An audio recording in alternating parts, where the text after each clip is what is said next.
సిద్దిపేట జిల్లా కేంద్రంలో నూతన విగ్రహ ప్రతిష్టాపన కార్యక్రమంలో మాజీ మంత్రి ఎమ్మెల్యే హరీష్ రావు పాల్గొన్నారు. పట్టణంలోని హౌసింగ్ బోర్డు కాలనీలో కొండం సంపత్ ఆధ్వర్యంలో శ్రీశ్రీ ముత్యాల పోచమ్మ అమ్మవారి విగ్రహ ప్రతిష్టాపనను నిర్వహించారు. ఈ సందర్భంగా ఎమ్మెల్యే హరీష్ రావు హాజరై ప్రత్యేక పూజలు చేసి మొక్కులు చెల్లించుకున్నారు.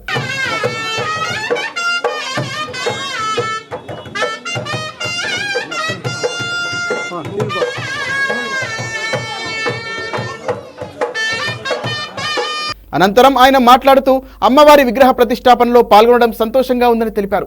శ్రీశ్రీ ముత్యాల పోచమ్మ తల్లి అనుగ్రహంతో ప్రజలందరూ సుఖ సంతోషాలతో ఉండాలని చెప్పారు.